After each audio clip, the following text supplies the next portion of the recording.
Շնորհակալ եմ ազգային ժողովի մեծարգո նախագահ, հարգելի փոխնախագահ, հարգելի պատգամավորներ, նախ թույլ տվեք առողջություն մաղթել կորոնավիրուսով վարակված մեր բոլոր պատգամավորներին եւ մեր բոլոր քաղաքացիներին եւ ես ավելի շատ կխոսեմ ոչ թե 19 թվականի կատարողականի թվային ցուցանիշների մասին, որտեղ արդեն բազմիցս այդ թեմաներով խոսել եմ, այլ կխոսեմ ավելի հրատապ այդ թվում բարձրացված հարցերի մասին։ Սկսեմ ժողովրդավարությունից։ Ընդամենը 1 ամիս առաջ ամենահեղինակավոր միջազգային կազմակերպությունը, որը հետևում է ազատությունների իրավիճակին, արձանագրեց, որ իր զեկույցների պատմության ընթացքում, ողջ պատմության ընթացքում գոյություն ունեցած այդ զեկույցի, Հայաստանը արձանագրել է երկարմյա ամենաբարձր առաջընթացը ժողովրդավարության, մարդու իրավունքների, խոսքի ազատության ոլորտում։ Եվ ընդհանրապես սա ամբողջ աշխարհի բոլոր կազմակերպությունների արձանագրում է։ Մեզ այսօր խոսում են խոսքի ազատության սահմանափակումներից։ Ցույց տվեք երրորդ հանրապետության պատմության մեջ մի իրավիճակ, երբ առնվազն 3-4,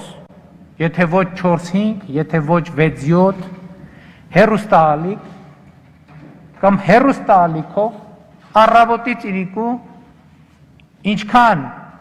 կներեք արտահայտության քաղաքական դիակ կա, գարշահոտությունը տարածում երկրով մեկ։ Դուք խոսում եք կոնկրետ դեպքի մասին, ես բնականաբար կոնկրետ դեպքերով չեմ կարող գոնե ասպահին պարզաբանում տալ, եթե կարիք կլինի առաջիկա հարց ու պատասխանի կամ ենթադրում եմ մարմինները կտան պարզաբանումներ, բայց դուք անուն տվեցիք եւ գիտեք այդ ձեր ելույթի ընթացքում ես մտքով գնացի 1999 թվականի հոկտեմբերի 27։ Գուցե ասոցիացիաները սխալ են, գուցե դետալներով անձանց աշխատանքի վայրի հետ կապված սխալվեմ,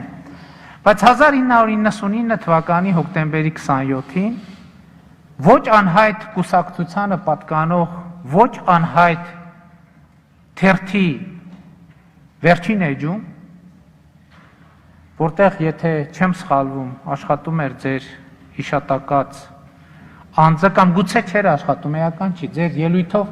ձեր ելույթով ուղղակի ես հիշեցի։ 1999 թվականի հոկտեմբերի 27-ին ոչ անհայտ կուսակցությանը պատկանող ոչ անհայտ թերթի վերջին համարում տպագրվել էր Հանրապետության հրապարակի նկարը եւ այդ հրապարակի կենտրոնում դիակ, մարդկային դիակ, 1999 թվականի հոկտեմբերի 27-ին։ Եվ մինչև հիմա էլ առեղծված է, թե այդ ինչպես հենց այդ օրը, հենց այդ նկարը, կարծեմ կար նույնիսկ մակագրություն, համապատասխան լույս տեսավ այդ թերթում։ Գիտեք, այսօր եկեք նայենք, եկեք այլ կերպ տեսակետից նայենք, եկեք ինչպես ենք Հայաստանում խոսքի ազատության ինչ մակարդակ կա եւ խոսքի ազատություն ինչպես է օգտագործվում։ Այսօր առավոտ ես կառավարության նիստում առիթ ունեցա հիշատակել։ Արտակարգ դրության պայմաններում, երբ որ կորոնավիրուսի հետ կապված խոսքի ազատության սահմանափակումներ էին մտցել, ձեր քննադատությանը, մարդու իրավունքների պաշտպանի հորդորներին,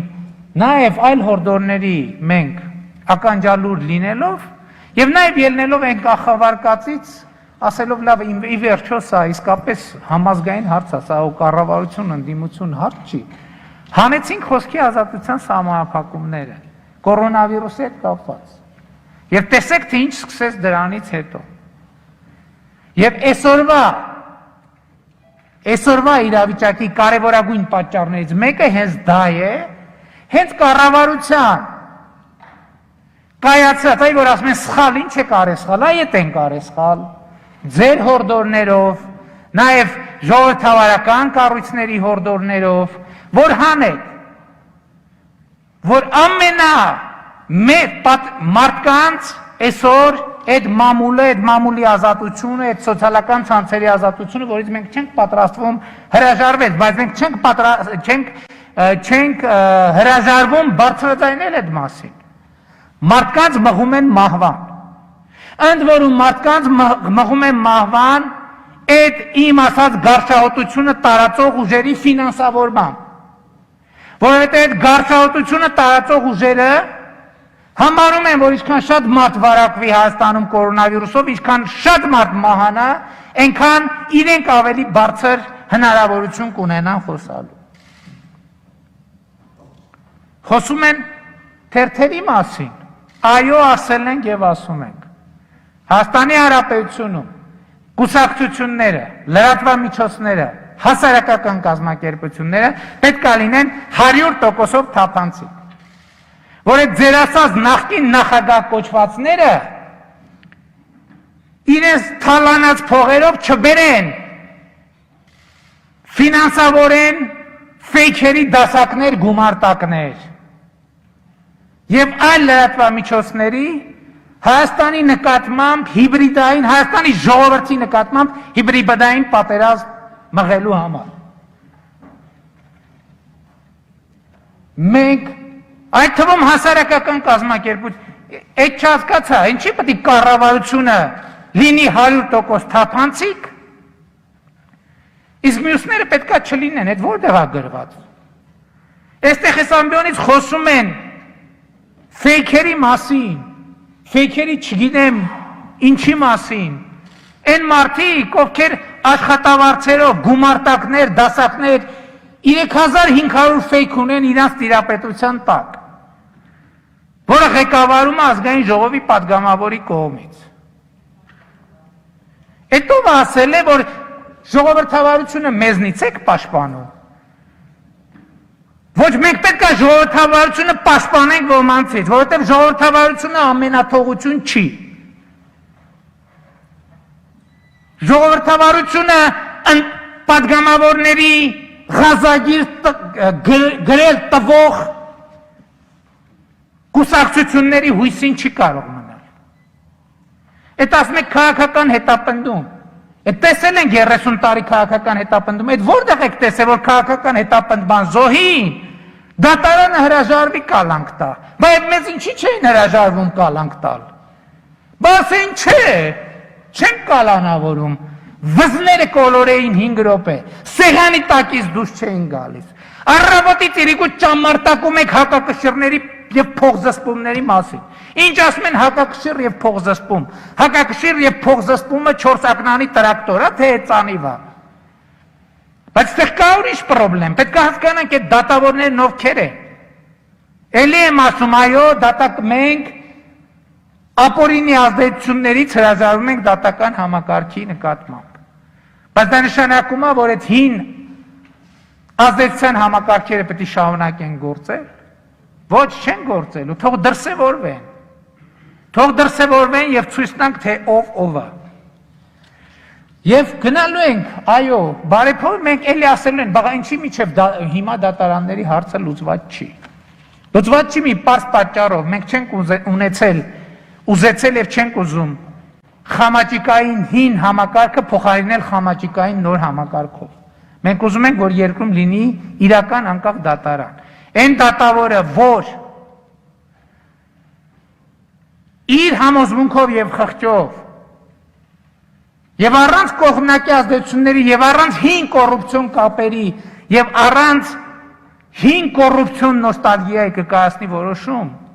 այդ դատավորը մեր գլխի վրա տեղ ունի։ Այս դատավորը այս երկրի այս պետության հենասյունն է և մենք ամեն ինչ անելու ենք այդ մարդկանց պաշտպանելու համար և մենք ամեն ինչ անելու ենք այն մյուսներին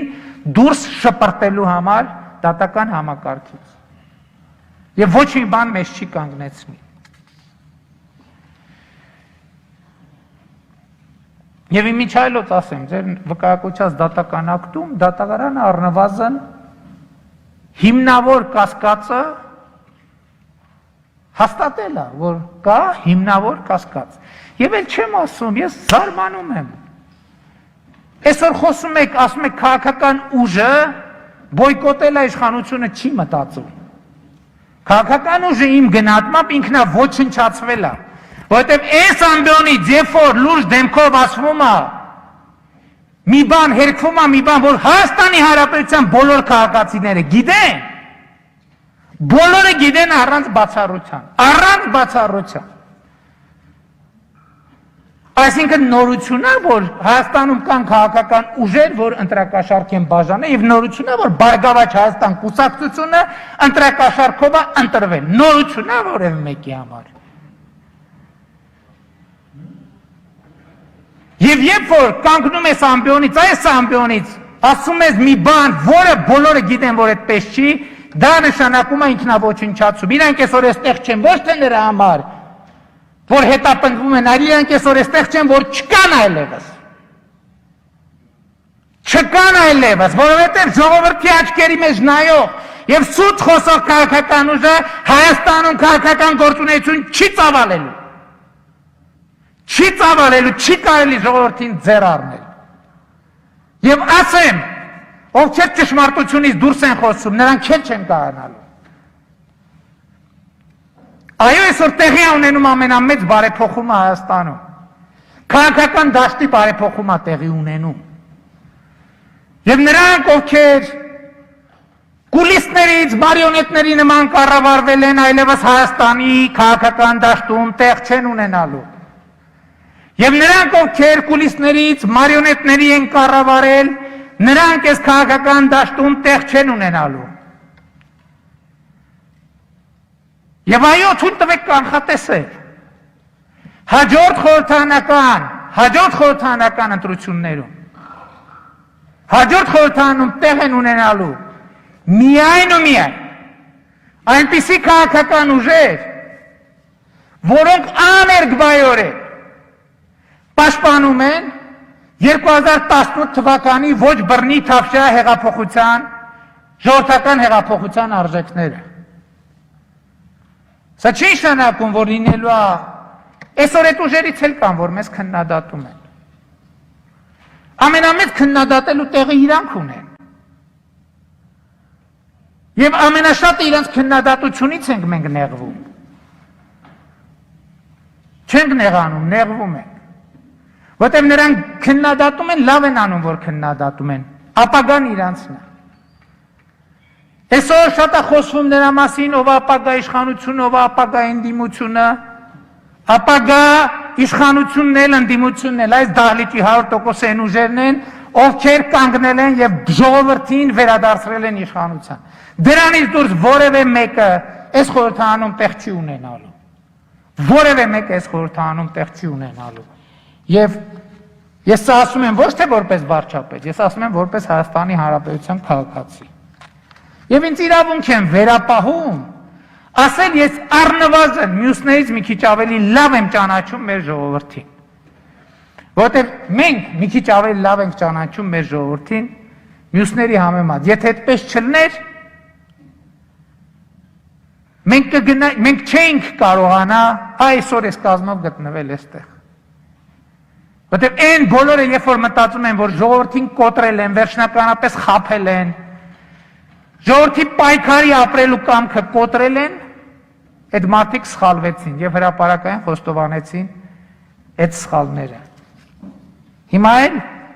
այո, կորոնավիրուսը երկնային մանանայի նման թափվել է նրանց գլխին։ Նրանց թվում է, որ այս ինչ լավ էր այս կորոնավիրուսը, վերջապես մենք վերակենդանանալու, ասենք բացիլը, քաղաքական բացիլը վերակենդանանալու շանս է ստացել, իրանց թվում է։ Եվ հիմա եկել են սովերից են խոսում, սոցիալական բունտերից են խոսում, այ ժողովուրդ ջան, ախր այդ սոցիալական բունտից որ խոսում եք, այդ սոցիալական բունտից դուք վախեցեք, որտեղ սոցիալական բունտը որ եղավ, մենք ինչ ունենք, որ սոցիալական բունտի զոհ դառնալու, առաջին հերթին ձեր ապօրինի կառուցած դղյակները, ձեր բենտլիներն է դառնալու սոցիալական բունտի զոհ։ Ուզում եք սոցիալական բունտ։ Հրահարեք սոցիալական բունտ։ Տենանք այդ սոցիալական բունտի արդյունքում դուք որտեղ եք հայտնվելու եւ ինչ դիրքով, որ շատ կարեւոր է։ Այսօր խոսում են, ասում են, ընդդիմությանը ճնշում են։ Եվ բանը, հանրահավաքները արգելում են։ Մի նրբություն չեն բան արել, արձանագրել։ Այդ մեր հանրահավաքներն էլ են արգելով այս նույն տրամաբանությամբ։ Հետո տեսանք ձեր արած հանրահավաքը։ $5 միլիոն ծախսում եք, 200 հոգի մարդ եք կարում հավաքեք։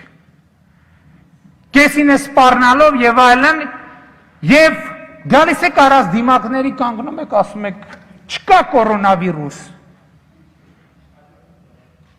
Հիմա թևածում է, հիմա էլ պետք է ասեն իշխանությունը կորոնավիրուսը գցել է ընդդիմության ջանը, որ հիվանդանան, չկարենան իշխանափոխություն անեն։ Հիմա էլ ամաչում են ասեն, որ կորոնավիրուսով բան են արել, հիվանդացել են ու հերթով հիվանդանում են։ Այ այդ ակցիայի մասնակիցները, որոնց մենք արգելված է։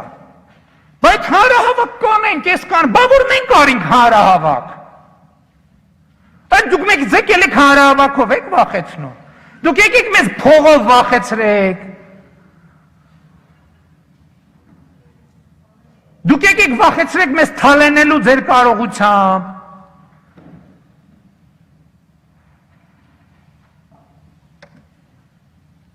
Դուք եկեք մեզ վախեցրեք ձեր կրթական ցենզով։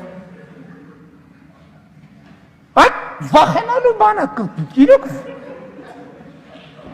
դուք եկել եք մեզ հանրահավաքով վախեցնում եք։ Այ քեզ բան։ Այստեղ են ասեք կանգնեցրեք ինքնաթիռը, իջնող կա։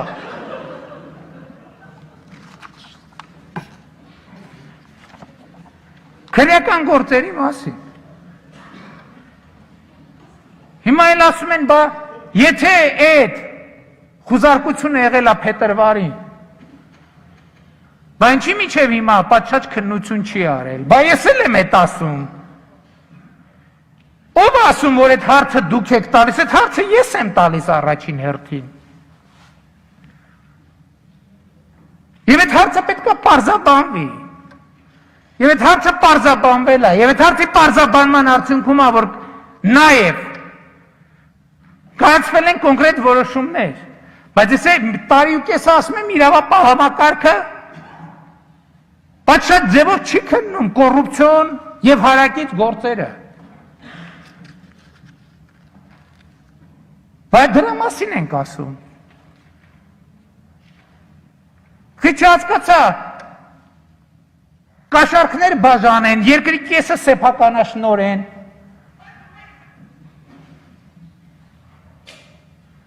Եմ մեկն էլ մի հոգի եկա են մեկի ընտանիքից ասում է ես եմ բանը տղամարդը կուխն ու սեղանի տակից դուրս չեմ գալիս։ Մի հատ էլ ուրիշները խորհուրդ է տալիս, ասում է դուրս եկեք Facebook-ից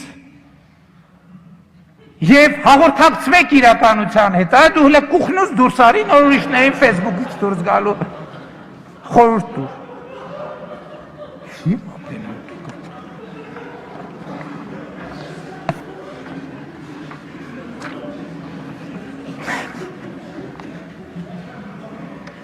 Բայց ես ուզում եմ այնուամենայնիվ վերադառնալ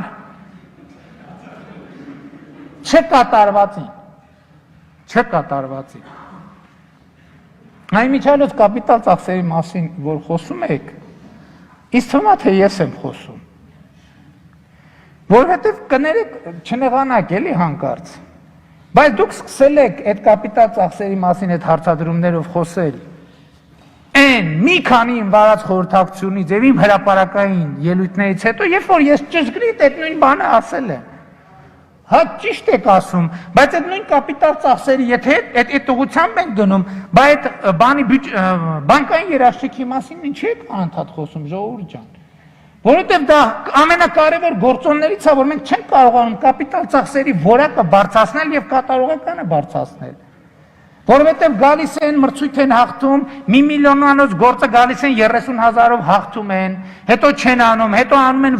անորակ։ Չենք ընդունում այդ գործը, որը գալիս է որակով անորակ գործը ինչի պետք է ընդունենք, որը գալիս է կատարման դեմը գրվում է 0։ Բայց ես այնուամենայնիվ ուզում եմ վերադառնամ 2019-ի բյուջեի ամենաչկատարվածի դա կոռուպցիոն գումարների վերադարձն է։ Եվ ընդ որում առաջին հերթին անվտանգության ոլորտի հետ առնչություն ունի, որովհետև ես նախընտրական շրջանում ասել եմ, որ առաջիկա տարիներին մենք պետքա 1.5-2 միլիարդ դոլար ի վիճակի լինենք դնել զինված ուժերի եւ մեր անվտանգության բարձրացման վրա, եւ այդ գումարները պետքա գոյանան կոռումպացված, գողացված գումարների վերադարձից։ Այս ամեն ինչի մեջ ուրիշ բան մի փնտրեք։ Այս ամեն ինչի հիմքը եւ անկյունակարը սա է։ Կոռուպցիոն համակարգը ամենաշատը սիրում է փողը եւ իրանք չեն ուզում իրանք փողից հրաժարվել։ Ապօրինի գույքի բռնագանձման մասին օրենք է ընդունվել, որը շուտով կսկսի կիրառվել։ Կոռուպցիոն գործերով հսկայական հաջողություններ կան փաստական մասով, բայց ունենք նաև իրավական բնույթի խնդիրներ, որոնք հիմա պիտի փորձենք լուծել, դա օրենսդրական է, դա նախադեպային է, իմիջայլոց ասեմ այդ խնդիրները մինչև հիմա գոյություն ունեն, օրինակ փողերի լվացման հոդվածի հետ կապված, մինչև հիմա գոյություն ունեն Եվրամիությունում, ամբողջ աշխարհում, եւ հիմա դատական պրակտիկա փոխվում ամբողջ աշխարհում, որպեսզի այս ուղղություններով գործերը հնարավորինս առաջ գնան։ Եվ նրանք հիմա ինչ են անում։ Ձևը գտել են։ Ուզում են մեզ ներքաշել մի հատ անիմաստ խոսակցության մեջ։ Մենք ասում ենք օրինակ Ձորահեկը գողացել եք Սերժ Սարգսյանի ընտանիք։ Սպայկա ընկերությունով մաքսանենգություն է կարել Սերժ Սարգսյանի ընտանիք։ Հիլտոն հյուրանոցը ձերն է, Օպերա Սյուիթ հյուրանոցը ձերն է։ Հայաստանի լրատվական դաշտը սեփականատերերի ծստեության զորով խլել եք Արմենիա հեռուստաընկերություն, Շանթ հեռուստաընկերություն, այլ հեռուստաընկերություններ։ Մենք ասում ենք, որ ընտրությունների կեղծման համակարգ է գոյություն ունեցել, որը Սերժ Սարգսյանի ընտանիքն է ղեկավարել։ Սկսած սոցիոլոգիական հարցումներից, վերջացրած էքզիթ փուլերով, վերջացրած կոնկրետ ընտրական տեղամասերում, ընտրական միջադեպեր բեմադրելով, այդ որ մենք ընդդիմադիր լրագրող վազում են, ասում են, ես ինչ տեղամասում ընտրակեղծիկ Հայաստանի բոլոր լրագրողներն ու դիտորդները վազում էին այդտեղ։ Դա Սերժ Սարգսյանի ընտանիքից մշակված ծրագիր եւ պլան է եղել, որ բոլորին կենտրոնացնեն, ենթադրենք 1-04 տեղամասում, ի 05-ում, 06-ում, 07-ում, 08-ում, 09-ում այդ ընթացքում շահգամը իր գործը անում էր։ Ու այդ ոնց է բեմադրվել, եղել է, որ ուրիշի անձնագրով քվեարկության փորձ, լրագրող բռնվել է, ընտրակեղծարարը բռնվել է, ուրիշի անձնագրով քվեարկության փորձի ժամանակ բնականաբար բոլոր դիտորդները միջազգային, տեղական, սպեցնազով, բանով գնում են ընդեղ,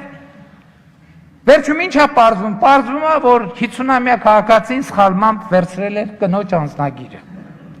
Ու այդ 50-ամյա քաղաքացու ազգանունը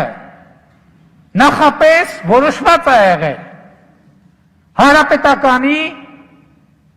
Այդի Սերժ Սարգսյանի ընտանիքի կողմից, ասել են ուրեմն քաղաքացի ջան, այս ինչ օրը պատահաբար, այս ինչ ժամին կվերցնես, պատահաբար կվերցնես ոչ թե քո այլ կնոջդ, Անձնագիրը կգնաս, կտաս, հետո աղմուկ աղաղակ կլինի սկզբից, այսինքն բեմադրությունը մի ժամ, մինչև մյուս տեղամասերում հարցերը լուծեն։ Հա, հիմա ինչ են, մեզ ասում են, դուք մաքսանենգություն եք անում։ Հիմա ինչի է, ասենք, ինչի է գնալով ավելի կոնկրետանում իմ ընտանիքի վրա, որ մենք մաքսանենք ենք, որ մենք կոռուպցիոներ ենք, որ մենք ռեկետիր ենք եւ այլն։ Այսինքն մեզնից ուզում են ստանան իրենց կերպարը,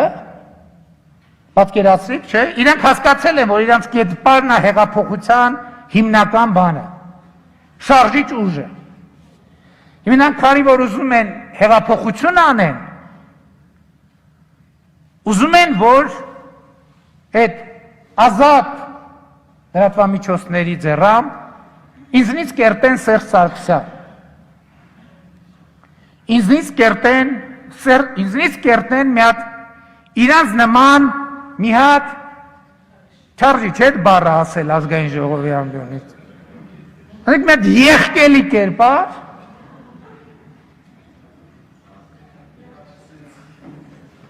չէ, այն բառը ավելի ընդգրկուն էր, այս գրական վերսիան էր այդ բառը։ Սա նրանց ամբողջ նպատակը, բայց այդ նպատակը չի անցնի, որովհետև ֆիլմերից մեջբերումներ անել երև այս ամբիոնից ընդունված չի, բայց մի հատ շատ հայտնի ռուսական ֆիլմ կա շատ հայտնի նախադասությամբ, որ ասում է, ты думаешь, в деньгах сила? Нет, ասում է, в правде сила։ Այսինքն մտածում ես փողի մեջ է ուժը, ոչ ճշմարտության մեջ է ուժը։ Եվ որևէ վարկած չկա, կասկած չկա, որ այդ կոռուպացված համակարգը բոլորին իրար հետ մի զամբյուղով ենթարկելու են կապիտուլյացիայի, որովհետև մեր թիկունքում, մեր մտքում եւ մեր սրտում կա միայն մի բան, եւ այդ մի բանը ճշմարտությունն է, եւ մենք այդ ճշմարտության հետևից քայլելով ենք եկել հասել ստեղ։ Եվ մենք շարունակելու ենք մեր քայլը ճշմարտության ճանապարհին, ափսոս որ այդ ճանապարհին շատերը հետ են մնացել, հետ են մնում եւ հետ կմնան անդառնալիորեն եւ անվերադարձ։ Սիրելի հայրենակիցներ, այո 2020 թվականին Հայաստանում կա մի ճգնաժամ, դա կորոնավիրուսի ճգնաժամն է, մնացած բոլոր ճգնաժամերը բխում են դրանից։ Մենք որ պահին այս ճգնաժամը լուծենք, մյուսները ինքնաբերաբար շատ արագ վերադառնալու են իրենց ոչ միայն ելման կետ, այլև շատ ավելի առաջ, եւ ես էլի ուզում եմ մեզ բոլորիս հիշեցնել, որ Հայաստանի Հանրապետությունում կորոնավիրուսի ճարակ է, եւ ես ուզում եմ մեր բոլոր քաղաքացիներին կոչ անել, պահպանել հակահամաճարակային կանոնները, կրել դիմակ, պահպանել սոցիալական հեռավորություն, ախտահանել ձեռքերը եւ որ շատ կարեւոր նախաձեռնու, ես ուզում եմ, որ մենք բոլորս մաքսիմալ լծվենք այս գործին, պատգամավորները, կառավարության անդամները, պետական հիմնարկների աշխատողները, հասարակական կազմակերպությունները, բոլորը իրենց այսօր այնպիսի իրավիճակա, մեզնից յուրաքանչյուր իր օրվա 10-20 րոպեն, կես ժամը, մի ժամը պետք է անպայման նվիրի կորոնավիրուսի դեմ պայքարին։ Եվ ես գիտեք, ես վերջերս ինձ հետաքրքրեց եւ խնդրեցի ինձ տեղեկանք տալ, թե որ ընդդիմադիր ուժերն են եւ ինչ ծավալով է, որ նրանք այս ընթացքում հանդես են եկել հակահամաճարակային կանոնները պահպանելու կոչերով։ Գոնե մի անգամ եւ ասենք նրանք ովքեր հանդես են եկել եւ այդ տեղեկանքը A4 ֆորմատ թղթի 1/5 հատվածով էր միայն զբաղված։ Մյուսները ընդհակառակը սպասում են կորոնավիրուսը աճի, որ ինքը բարգավաճի։ Շնորհակալություն։